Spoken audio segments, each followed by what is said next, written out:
భారతదేశానికి యుగ పురుషుడిగా వికసిత్ భారత్ మహాసంకల్పానికి దూరదృష్టిగల రూపకర్తగా ధర్మాన్ని, భారతీయ శాశ్వత నాగరికత విలువలను పరిరక్షించడంలో ఆచంచల నిబద్ధతను కనపరుస్తూ తన దూరదృష్టిగల నాయకత్వంలో 140 కోట్ల భారతీయుల ఆశయాలకు నూతన స్ఫూర్తినిచ్చి దేశాన్ని అపూర్వ ప్రగతి పథంలో వేగంగా ముందుకు నడిపిస్తూ ఆత్మనిర్భరత స్ఫూర్తిని, జాతి గొప్పతనాన్ని మరింత బలోపేతం చేసి ప్రపంచ వేదికపై భారతదేశాన్ని ఆత్మవిశ్వాసంతో కూడిన గౌరవప్రదమైన స్థానం నిలబెట్టిన మన గౌరవ ప్రధానమంత్రి శ్రీ నరేంద్ర మోదీ గారికి మన రాష్ట్ర ప్రజలందరి తరపున హృదయపూర్వక అభినందనలు తెలియజేస్తున్నాను. వేదిక పైన ఆసీనులైన honourable governor of Andhra Pradesh Shri Abdul Nazir గారికి, విజనరీ లీడర్ శ్రీ గౌరవ ముఖ్యమంత్రి శ్రీ నారా చంద్రబాబు నాయుడు గారికి, honourable union minister civil aviation Kinjarapu Rammohan Naidu గారికి, honourable governor of Goa Shri Pusapati Ashok Gajapati Raju గారికి, గౌరవ కేంద్ర మంత్రి వర్యులందరికీ, సోదర సమానులు శ్రీ నారా లోకేష్ గారికి, ఈ కార్యక్రమానికి విచ్చేసిన గౌరవ మంత్రివర్యులు, పార్లమెంట్ సభ్యులు, శాసనమండలి సభ్యులు, శాసనసభ్యులు, విశిష్ట అతిథులు, ప్రజాప్రతినిధులు, ప్రభుత్వ అధికారులు, మీడియా మిత్రులకి అందరికీ, భారీ సంఖ్యలో విచ్చేసిన ప్రజలందరికీ, అలాగే ఈ వేడుకను వివిధ మాధ్యమాల ద్వారా వీక్షిస్తున్న ఆంధ్రప్రదేశ్ ప్రజలందరికీ, దేశ విదేశాల్లో ఉన్న భారతీయులందరికీ నా హృదయపూర్వక నమస్కారాలు తెలియజేస్తున్నాను. ఈ నేల బానిసగా ఉండదు, ఈ జాతి ఎవరికి తల వంచదని సవాల్ విసిరిన అసామాన్య విప్లవ వీరుడు అల్లూరి సీతారామరాజు గారు. ఆయన పేరు మన ఎయిర్పోర్ట్కి పెట్టడం చాలా చాలా స్ఫూర్తిదాయకం. As we dedicate this airport to the people, one thought comes to my mind: Alluri స్ఫూర్తి రెక్కలపై ప్రపంచాన్ని చేరే Andhra Pradesh. Rooted in Alluri's ideals and driven by the aspirations of our people, Andhra Pradesh is ready to soar to greater heights. ఈరోజు మన గౌరవ ప్రధానమంత్రి శ్రీ నరేంద్ర మోదీ గారి చేతుల మీదుగా అల్లూరి సీతారామరాజు అంతర్జాతీయ విమానాశ్రయానికి, జాతికి దీనిని అంకితం చేయటం ఆంధ్రప్రదేశ్ అభివృద్ధి ప్రస్థానంలో ఒక నూతన అధ్యాయానికి నాంది పలుకుతుంది. మోదీ గారి నాయకత్వంలో ఈరోజు 17,435 కోట్ల విలువైన అభివృద్ధి కార్యక్రమాలు ప్రజలకి అంకితం కావడం, అలాగే national highway projects, energy infrastructure ప్రాజెక్టులో ప్రారంభోత్సవాలు, శంకుస్థాపనలు జరగడం మన రాష్ట్ర అభివృద్ధిలో చాలా కీలకమైన ఘట్టం. ఈ ప్రాజెక్ట్స్ కనెక్టివిటీని బలోపేతం చేయడం కాదు, ఎనర్జీ సెక్యూరిటీని పెంచి ఇండస్ట్రియల్ గ్రోత్స్కి మరింత వేగాన్ని అందించి యువతకి ఉపాధి అవకాశాలు మెరుగుపరిచి ఆంధ్రప్రదేశ్ని మరింత వేగంగా అభివృద్ధి పదంలో ముందుకు నడిపిస్తాయి. ఒక దేశం కేవలం ప్రకటనలతో అభివృద్ధి చెందదు, ప్రజల కళల సాకారం అయ్యే మౌలిక సదుపాయాలతో అభివృద్ధి చెందుతుంది. So honourable Modiji, your vision of Viksit Bharat and Atmanirbhar Bharat is transforming the nation across every sector, from highways to railways, from ports to airports, from digital infrastructure to defense, manufacturing and renewable energy. చరిత్ర కేవలం మన నిర్మించిన కట్టడాలను మాత్రమే గుర్తుంచుకోదు, వాటి ద్వారా నిర్మితమైన భవిష్యత్తుని గుర్తుంచుకుంటుంది. ఈ విషయం మీ నాయకత్వంలో ఆంధ్రప్రదేశ్కి లభిస్తున్న అభివృద్ధిలో చాలా చాలా స్పష్టంగా కనిపిస్తాం.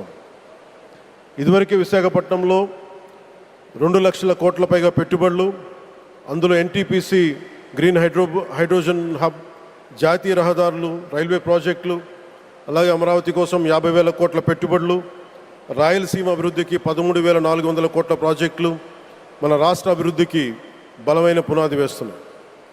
South Coast railway zone at Visakhapatnam ఏర్పాటు ద్వారా ఆంధ్రప్రదేశ్ ప్రజల చిరకాల ఆకాంక్షను సాకారం చేస్తుంది. ఈ కార్యక్రమాలు మరిన్ని పెట్టుబడులు ఆకర్షించడంతో పాటు ప్రత్యక్షంగా పరోక్షంగా 20 లక్షల పైగా ఉపాధి అవకాశాలను సృష్టించి స్టేట్ ఇన్ఫ్రాస్ట్రక్చర్ని మరింత బలోపేతం చేస్తూ ఆర్థికాభివృద్ధికి మరింత బలాన్ని అందిస్తున్నాయి.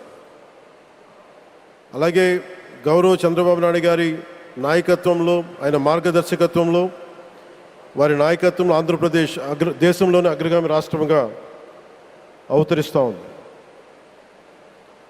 ప్రత్యేకించి ఈ విమానాశ్రయానికి అల్లూరి సీతారామరాజు గారి పేరు పెట్టడం ఆ మహావీరుడికి నివాళి మాత్రమే కాదు, ఆయన ఆశయాలను, ఆయన స్ఫూర్తిని భావితరాలకు అందించే చాలా చాలా గొప్ప నిర్ణయం. జి మల్లికార్జునరావు గారు, జిఎంఆర్ అందరూ ప్రేమగా పిలుచుకున్న జిఎంఆర్ గారు, వారు దీన్ని కట్టడం శ్రీకాకుళం జిల్లా నుంచి వచ్చి, రాజాం నుంచి వచ్చి శ్రీకాకుళం వెనుకబాటుతనానికి ఆయన కృషిని ట్రస్టుల ద్వారా అందిస్తూ ఆయన నేతృత్వంలో, ఆయన నాయకత్వంలో ఎయిర్పోర్ట్ నిర్మించడం మనందరికీ చాలా చాలా గర్వకారణం. ఈ సందర్భంగా మనందరం ఒక నిర్ణయం తీసుకోవాలి. పండ్లున్న చెట్టుకే రాళ్ళు వేస్తారంట. కష్టపడే కుటుంబ సభ్యుడు, తండ్రి కావచ్చు, పెద్ద కొడుకు కావచ్చు, అందరూ అతని మీద పడతారు. నువ్వు ఎక్కువ కష్టపడు, ఎక్కువ తిట్లు తింటావు. అలాంటిది మనం ఎలాంటి పరిస్థితుల నుంచి వచ్చాం? భారతదేశం ఒక పరిస్థితిలో బంగారాన్ని కూడా తాకట్టు పెట్టుకునే పరిస్థితి వచ్చింది. అలాంటి పరిస్థితుల నుంచి దశాబ్దం పైనుంచి మూడోసారి ప్రధానమంత్రిగా ఆయన ఈ రోజున మన దేశాన్ని నడిపిస్తూ ఉన్నారు. అలాంటి ప్రధానమంత్రిని చాలామంది ఆయన మీద మాట్లాడుతూ ఉంటే, ఆయన్ని అనకూడని మాట్లాడుతూ ఉంటే నా గుండె కదిలించేసింది, నా కన్నీళ్ళు వచ్చినాయి, బాధ వచ్చింది. దేశం కోసం కష్టపడే వారికి ఇవా చివరికి మనం ఇచ్చేదే. కొత్త తరానికి ఏం తెలుసు? ఆయన పడ్డ కష్టం. ఒక్కరోజు కూడా సెలవు తీసుకోలేదు మన ప్రధానమంత్రి గారు. ఈరోజు పెట్టుబడులు వస్తున్నాయి మనకి, ఒక్కరోజు కూడా సెలవు తీసుకోలేదు. శత్రు దేశాలు, మన అభివృద్ధికి ఈర్ష్యపడే పశ్చిమ దేశాలు, వీటన్నిటినీ తట్టుకొని ఒకవైపు విదేశాల్లో ఉండే శత్రువులతో పోరాడాలి, దేశాన్ని అభివృద్ధి పదంలో తీసుకెళ్దామంటే అంతర్గత శత్రువులతో పోరాడాలి. అలాంటి వ్యక్తికి మనం ఇవ్వగలిగేది కేవలం మేమున్నాం మీ వెంట, మీ మీద మాట పడితే అది మా మీద పడ్డట్టే, అదే మనం వారికి ఇవ్వాల్సింది. నిజంగా ఆయన జంతర్ మంతర్లు అన్ని మాట్లాడుతూ ఉంటే నేను ఈ రోజున ప్రధానమంత్రి గారికి ఒకటే ఇస్తున్నాను, మిమ్మల్ని కొట్టే నాయకుడు లేడు ఈ భారతదేశంలో, రాబోడు. కానీ మీరు పడ్డ శ్రమ, మీరు పడ్డ కష్టం ఎవరు తీసుకోలేరు. ఎన్ని బాధలు పడ్డా, ఎన్ని దెబ్బలు తిన్నా ఈరోజు మనం గర్వంగా చెప్పుకుంటున్నాం. మన ఉత్తరాంధ్రకి ఎయిర్పోర్ట్లు వచ్చినాయి, ఇన్ని లక్షల పెట్టుబడులు వచ్చింది ఆంధ్రప్రదేశ్కి. కానీ ఇవన్నీ తట్టుకొని చెయ్యాలి అంటే 144 కోట్ల తాలూకు ప్రజల ఆకాంక్షల్ని ఎంతోమంది వెనక్కి లాగుతున్నా, ఒకళ్ళు ముందుకు తీసుకెళ్లాలంటే ఎంతమంది తిడుతున్నా, విమర్శిస్తున్నా తీసుకెళ్తున్నారంటే ఒకే ఒక్క నాయకుడు ప్రధానమంత్రి శ్రీ నరేంద్ర మోదీ గారు. నేను ఎందుకు తపన పడ్డాను,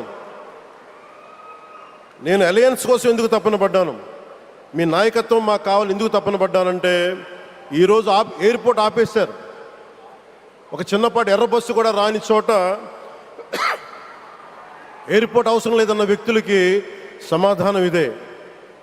ఇన్ని వేల మందికి ఇన్ని వేల కోట్ల పెట్టుబడి వచ్చింది అంటే ఆశీస్సులు కావాలంటే దేశం కోసం నిలబడే నాయకుడికి మన అండగా ఉంటే ఏం జరుగుద్ది అంటానికే ఈ భోగాపురం ఎయిర్పోర్ట్ ఈరోజు ప్రారంభోత్సవం నిలువెత్తు నిదర్శనం. ముఖ్యంగా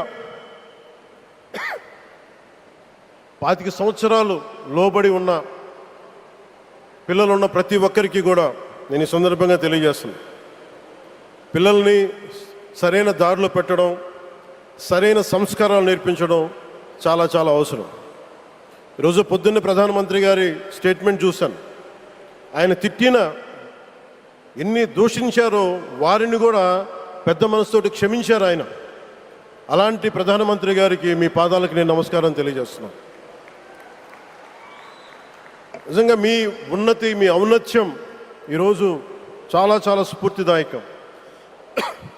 భారతదేశం మీ అందరికీ కూడా, ప్రజలందరికీ కూడా, ఆంధ్రప్రదేశ్ ప్రజలందరికీ కూడా, దేశ ప్రజలందరికీ కూడా ఒక నాయకుడి కష్టాన్ని మనం వెంటనే గుర్తించలేం. ఆయన ఎంత తపన పడుతున్నారు. ఒక కుటుంబాన్ని నడపడం ఎంత కష్టపడుతున్నాం. 140 కోట్ల మంది ప్రజలు నడపడం ఎంత ఆషామాషి వ్యవహారం కాదు. ముందుకు తీసుకెళ్లే నాయకుడికి తెలుస్తుంది. అలాంటి వ్యక్తికి మనం ఏమి ఇవ్వగలం. దేశాన్ని నడిపించడం అంటే రామకార్యం లాంటిది. హనుమంతుడు లంకకు లంఘించినప్పుడు అనేక అవాంతరాలు వచ్చినాయి, అనేక అడ్డంకులు వచ్చినాయి. రామకార్యం చాలా గొప్పది. అలాగే ఈరోజు ప్రధానమంత్రి గారు దేశాన్ని ముందుకు నడిపించేది బృహత్కార్యం, చాలా మహాకార్యం అది. అలాంటి వ్యక్తికి మనం ఇవ్వగలిగేది, హనుమంతుడికి మనం ఏమి ఇవ్వగలం? నువ్వెంత గొప్పగా లంఘించావు, ఎంత కష్టపడ్డావు. ఏ దేవతకైనా ఇవ్వాల్సిన స్తుతే. వాళ్ళు మన నుంచి ఏమి కోరుకోరు. ఒక తల్లిదండ్రులకి మనం ఏం కోరుకోరు. అమ్మ నువ్వు మా కోసం కష్టపడ్డావు, నాన్న నువ్వు మా కోసం కష్టపడ్డావు అని. అలాగే ఈ దేశ ప్రధానికి, సెలవు తీసుకోకుండా పనిచేస్తున్న ఈ దేశ ప్రధానికి మనం ఇవ్వగలిగేది, మీరు మా కోసం ఎంత కష్టపడ్డారు, మీరు మా కోసం నిరంతరం ఎంత శ్రమ తీసుకున్నారని చెప్పడమే మనందరి కర్తవ్యం. అలాంటి గౌరవ ప్రధానమంత్రి గారికి మనస్ఫూర్తిగా మీరు అనుకున్నంత కాలం అధికారం మీరు వద్దంటే వదలాలి, కానీ అధికారం మీ చేతుల్లోనే ఉంటుంది. దానికి మేమందరం నిరంతరం కృషి చేస్తామని తెలియజేసుకుంటూ, భారతమాత ముద్దుబిడ్డ మన ప్రధానమంత్రి నరేంద్ర మోదీ గారికి ధన్యవాదాలు తెలుపుకుంటూ, ఒక్కసారి ఆయనకి ఇవ్వగలిగేది భారత్ మాతకి జయజయలు చెప్పుకుంటూ సెలవు తీసుకున్నాను. భారత్ మాతాకి. గౌరవ ప్రధానమంత్రి గారికి మరోమారు ధన్యవాదాలు తెలుపుకుంటూ, మీ ఆశీస్సులు మా అందరికీ కావాలి, రాష్ట్రానికి కావాలని తెలియజేసుకుని సెలవు తీసుకున్నాను. జై భారత్ అండ్ జై హింద్.